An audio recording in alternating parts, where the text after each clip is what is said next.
Greetings, one and all, to the most cursed, most cringiest corner of the internet. A YouTube channel content creator actively alienating everyone in both the analog and digital world. Well, welcome and good evening, you wonderful dice of all alignments.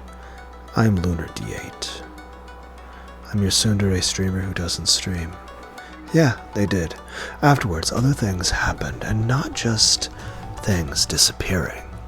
Over and over. Of course, I started getting nervous and made sure not to put things down in places like that, but that didn't help. At first, I was angry at Yasu, but at some point I began to realize that I was mistaken. One time, a key even disappeared from a ring that I'd left in my pocket.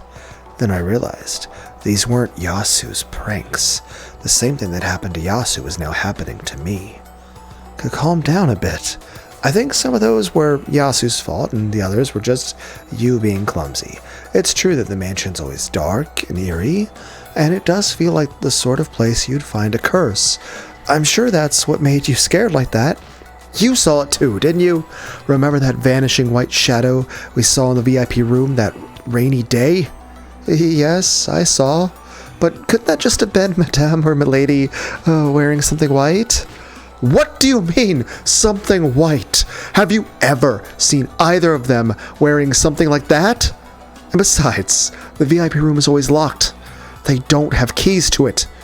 That had to have been some kind of ghost. No, the silhouette of the witch.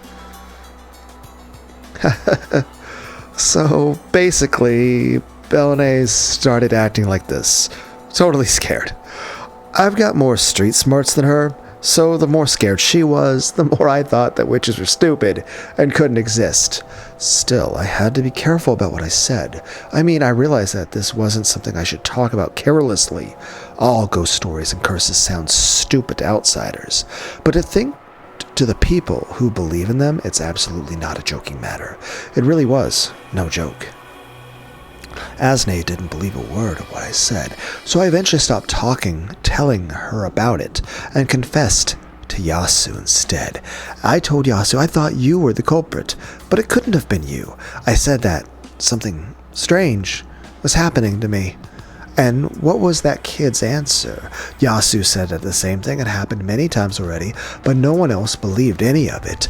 In the first place, the older servants always made fun of Yasu, but that kid clearly wasn't as clumsy or as stupid as they said. I hated having a younger person tell me what to do, so I always resisted, but Yasu always got our work done flawlessly. I've always thought it was strange that people made fun of Yasu for losing things. I was sure then it existed. Some strange, inhuman thing existed in this mansion. And that thing was the witch, Beatrice?